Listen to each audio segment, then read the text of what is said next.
그리고 세례 문답 교육을 통해서 분명한 구원의 확신을 가지신 것을 확인하고 세례식을 하게 되었습니다.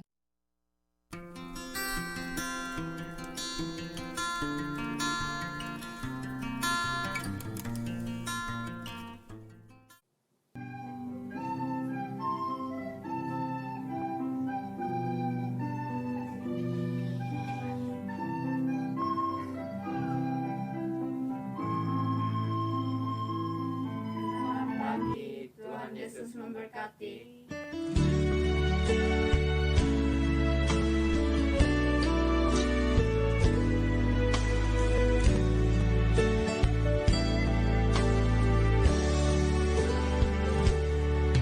나의 피난처 예수 의지해요.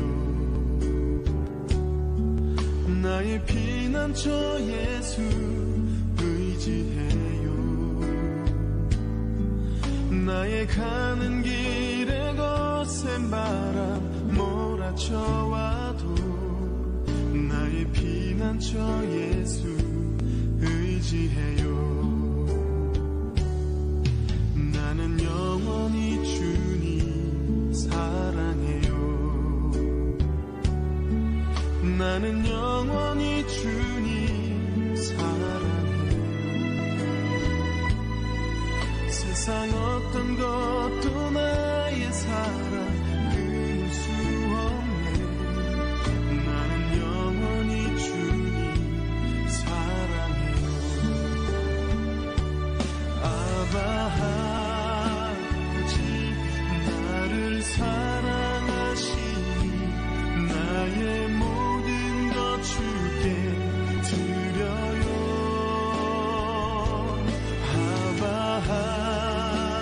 아버지 내가 여기 있으니 주님 영광 위하여 써주세요.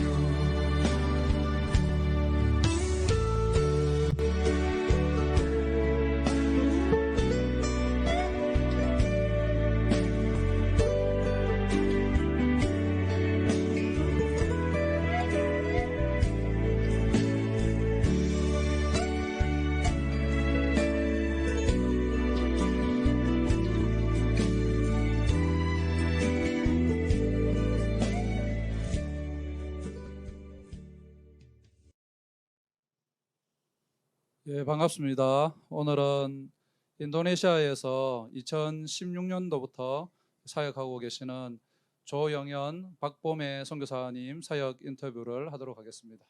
먼저 두 분 현지어로 한번 인사해 주실까요? Shalom, selamat pagi kita semua. 예, 어떤 인사를 하셨어요? 여러분 모두 안녕하세요. 예, 인도네시아에서 사역하셨는데 혹시 소개를 한번 해주시면 좋겠습니다. 저희가 살고 있는 곳은 인도네시아 중에서도 세계적인 관광지로 유명한 발리입니다. 힌두가 85%에 이르는 곳인데요. 저희들 그곳에서 2년간 언어 훈련을 하고 언어 훈련을 마친 후에 이슬람과 힌두 전도를 위해서 어린이 사역을 통해서 접촉점을 형성하고 지역 주민들과 가까워지기 위해서 노력을 했고, 두 번째로는 그곳에 많은 명목상의 그리스도인들이 있음을 보고 그들을 훈련해야 되겠다는 필요성을 느끼고 그들을 위해서 교회를 개척하고 양육하는 그러한 사역들을 이어왔고요. 그리고 세 번째로는 STTEE 발리라고 하는 신학교에서 2개 과목 4개 반에게 4개 반 70명의 학생들에게 강의 사역을 진행하고 있습니다.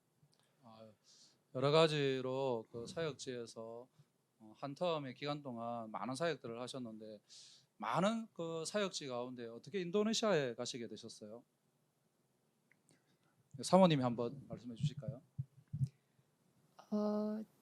저희가 사역지를 두고 OTC 선교 훈련을 받을 때 해외 훈련도 받았었는데 여기도 아닌 것 같고 저기는 잘 열리지 않고 그러고 있는 중에 본부에서 인도네시아와 아프리카로 이렇게 제안을 하셨을 때 저희가 인도네시아에 가서 열린 사역 그리고 또 어린이를 위한 사역을 하기를 원해서 인도네시아를 선택했습니다.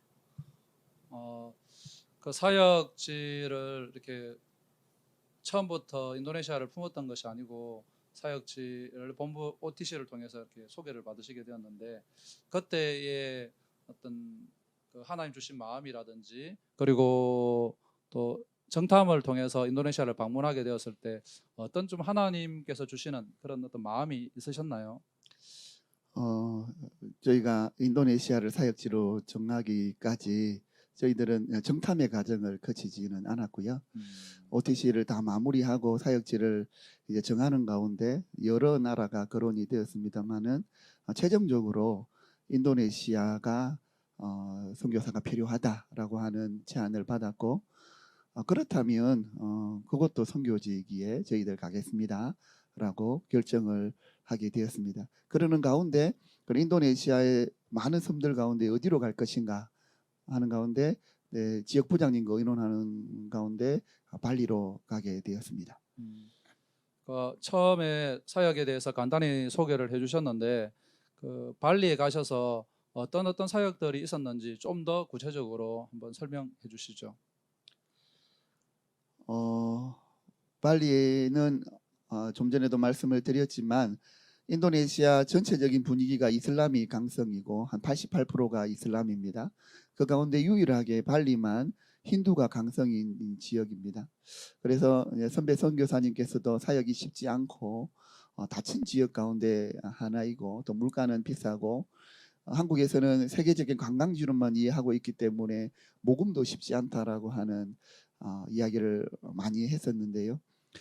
하지만 저희들이 이제 기도하면서 하나님께서 그곳에 보내셨다면 그곳 가운데 하나님께서 저희들을 사용하실 무언가 사역지가 있을 것이다라고 하는 그러한 기도를 하게 되었고 그곳에 이제 어느 훈련을 마치면서 직접적으로 힌두와 이슬람에게 복음을 전해야 하는데 포교의 자유가 없는 인도네시아에서 어떻게 그들에게 복음을 전할 수 있을까 많은 고민에 빠졌습니다.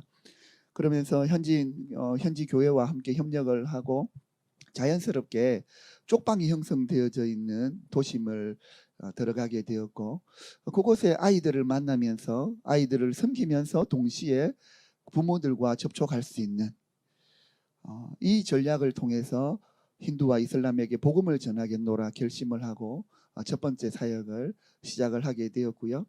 그렇게 1년 정도 시간이 지나면서 발리 힌두인들을 좀 직접적으로 복음을 전해야 되겠다라는 마음을 가지고 한 2시간 반 거리에 있는 산악 지역에 있는 마을에 올라가서 그 마을을 열기 위해서 토요 영어 공부반까지 진행을 하게 되었습니다. 이것이 바로 첫 번째 저희들이 행하고 있는 사역의 한 모습입니다. 예, 사역이 이슬람권에서 쉽지 않았음에도 불구하고 하나님께서 자연스럽게 그 길들을 열어주셨다라는 것을 느끼게 되었습니다. 그 사역지로 이렇게 이동을 하면서 제가 유심 있게 본 것은 자전거로 사역지를 왔다 갔다 했다는 이제 이런 걸 보게 되었는데 어떻게 자전거로 8km 왔다 갔다 하게 되셨어요? 저희가 교회를 시작을 하면서 저의 개인적인 영성 관리를 위해서도 그리고 사역자들을 훈련하기 위해서도 기도 운동이 필요하다. 한국 교회가 부흥하게 된 가장 큰 원인이 새벽 기도인 것을 저희들이 잘 알고 있기 때문에 저희들도 살고 또 현지인들도 훈련시키기 위해서 새벽 기도를 시작을 했습니다. 저희 집에서 교회까지 왕복 한 8km가 되는데 저희들이 사역 일정이 좀 바빴기 때문에 운동할 시간을 할애할 수가 없었습니다. 그런 가운데 자전거를 한 대 구입하고 새벽에 5시에 일어나서 자전거를 타고 교회에 가고 또 올 때 한 7시 반 8시에 새벽 기도를 마치고 교회에서 집으로 이렇게 운동과 이렇게 기도를 겸하면서 자전거를 통해서 이동을 하게 되었습니다. 예, 자전거를 통해서 이동하게 되었다는 게 참 인상적인 것 같고요. 그리고 새벽 기도를 또 인도네시아 우리 현지인들과 함께 같이 했다는 것이 대단히 도전이 되는 그런 부분인 것 같습니다. 그 여러 사역하는 기간 가운데 여러 간증이 있을 거라고 생각이 듭니다. 한번 이 간증할 수 있는 것들을 좀 나눠주시면 저희가 좀 도전을 받고 또 함께 이 하나님께서 어떻게 역사하셨는 것들을 들을 수 있는 시간이 되었으면 좋겠습니다. 몇 달 전에 이슬람교였던 한 아주머니께서 세례를 받는 역사가 있었습니다. 처음에 조선교사가 그 집을 방문했을 때는 그렇게 친밀함을 표시하지도 않았고 얘기도 잘 많이 하지 않았던 분이셨는데 주일 예배를 참석하시면서 마음이 열리셨던 것 같고요. 그리고 세례 문답 교육을 통해서 분명한 구원의 확신을 가지신 것을 확인하고 세례식을 하게 되었습니다. 그 세례식을 통해서 세례를 집례하는 조선교사나 같이 도왔던 현지 사역자들 모두 감격하는 시간이 되었습니다. 제가 이슬람 배경이 인도네시아랑 또 다른 뭐 중동이나 북아프리카 이런 이슬람 배경이 다르긴 할 텐데 그 인도네시아에서는 세례를 받는다든지 또 어떤 신앙 고백을 하게 된다든지 이렇게 할 경우에 어떤 어려움이라든지 위험은 없으신가요? 발리가 가지고 있는 이 섬의 특징이 다른 섬에서 직장을 찾아서 많이 들어옵니다. 이슬람에 이번에 세례를 받았던 이분도 다른 섬에서 이렇게 직장을 찾아서 들어온 분이었는데 그래서 가족과의 관계 또 자기가 속해 있던 종교 그룹에서의 관계가 좀 자유로웠다. 그래서 저희들이 좀 다가가기도 쉬웠고 또 이분도 좀 더 자유롭게 자신의 믿음을 고백할 수 있었던 것 같습니다.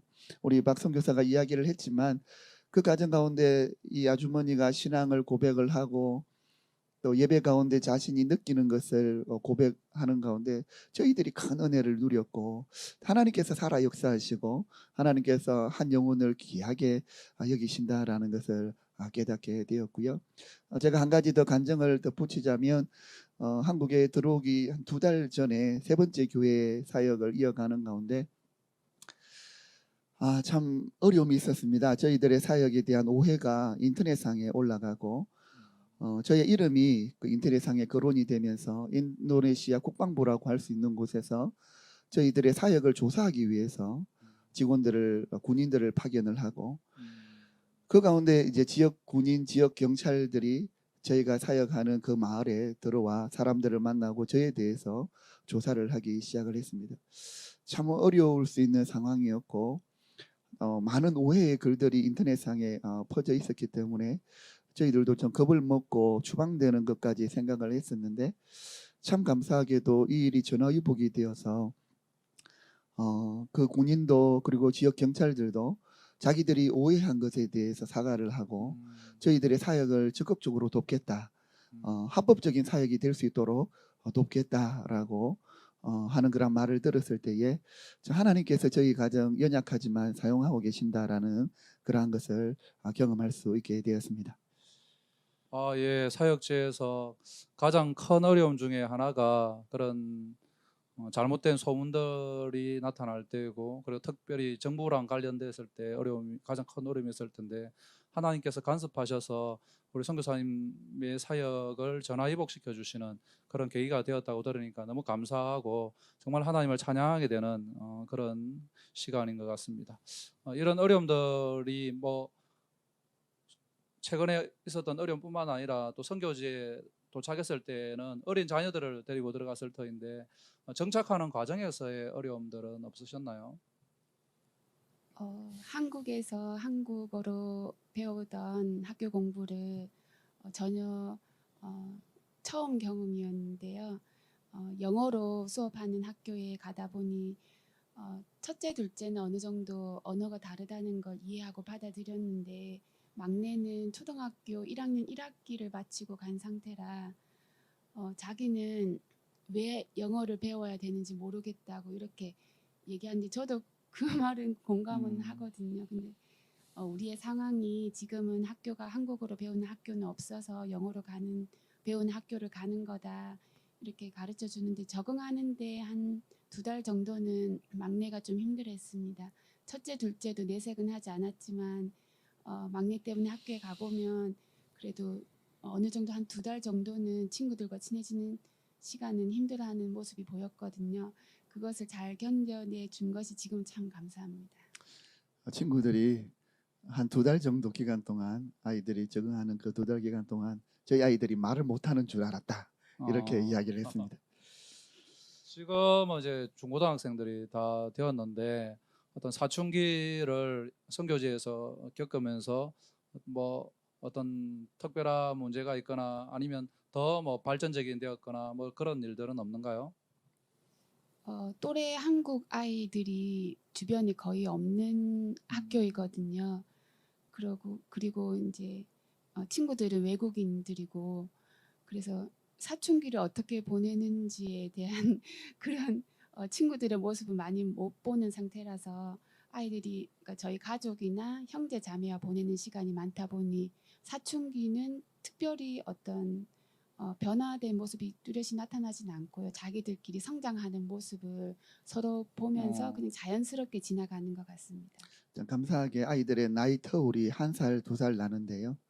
자기들끼리 친구가 되어가지고 소통하고 잘 이겨내는 것 같고 아이들이 이렇게 성장을 하면서 저희들이 참 감사한 기도 제목인데 부모의 사역에 적극적으로 동참해서 예배 가운데서 반주자로 섬기기도 하고 또 현지인들과도 잘 어울려서 그곳 가운데 살아가는 모습이 지금까지는 아직 뭐 사춘기 시기가 좀 남았습니다만은 지금까지는 참 적응을 잘 해준 것 같다라고 생각을 하고 있습니다.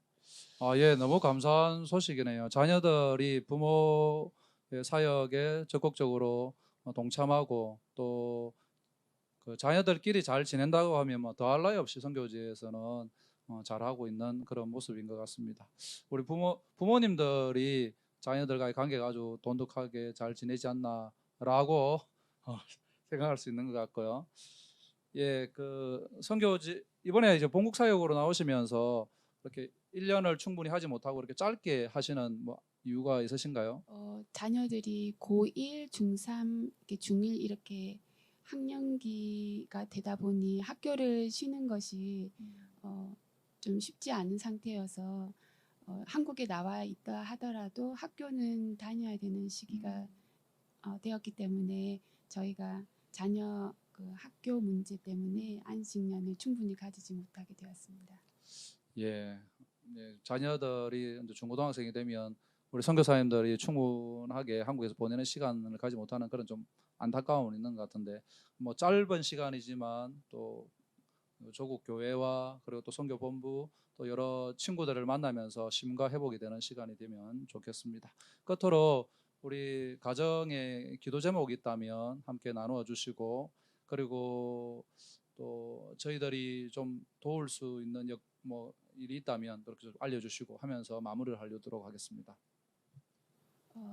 선교지에서 가장 감사한 것이 자녀들이 건강하게 잘 자라주고 저희들이 저희의 맡은 일을 잘 할 수 있게 된 것이 제일 감사한 일이었는데요. 계속 이제 마지막까지 학교 졸업할 때까지 건강하게 잘 선교지에서 지내고 그리고 독립할 수 있는 준비를 잘 해서 20살부터 부모와 함께 있지 않지만 잘 독립해서 살아갈 수 있도록 저희도 많이 돕고 또 아이들도 잘 자라주기를 기도하는 마음입니다. 뭐 사역과 관련해서는 기도 제목이 좀 더 없을까요? 저희들의 사역이 이제 코로나 이후에 한 1년 정도 이렇게 진행이 되고 있는데 그래서 사역자들도 저희들의 사역에 협력한 지 얼마 되지 않았고 저희도 이제 한 텀을 마친 시기여서 좀 사역이 잘 정착을 했으면 좋겠고 또 지역 속에서 좋은 영향력을 미쳐서 단순히 테두리 안에 머물지 않고 좀 복음을 확장시킬 수 있는 그러한 사역들로 세워지면 좋겠다. 그리고 2기 텀에는 정말 이양할 수 있는 그러한 사역들이 한두 개는 생겼으면 좋겠다. 이런 마음을 가지고 있습니다. 예, 오늘 어떻게 정착하셨고 또 자녀들이 어떻게 또 자라서 부모의 사역을 돕고 있는지에 대해서 잘 나누어 주신 것 같습니다. 뭐 전체를 다 판단할 수는 없지만 우리 조영현, 박범의 선교사님이 아주 모범적으로 사역을 잘하고 계신 것 같고 그리고 자녀들이 건강하게 잘 자라서 부모의 사역을 돕고 있다고 판단이 되는데 한 텀 동안에 이런 많은 하나님의 은혜가 있었다면 또 두 번째 텀에는 굉장히 기대되는 그런 우리 조영현, 박보매 선교사님인 것 같습니다. 끝으로 마칠 때 인사를 한번 하면서 우리가 마치도록 하겠습니다. 어떻게 인사를 하나요? 마칠 때는 시작. Tuhan Yesus memberkati. 예, 또한 예수, 예, God bless you랍니다. 예, 끝으로 우리 조영현, 박보매 선교사님의 인터뷰를 마치도록 하겠습니다. 감사합니다. 감사합니다.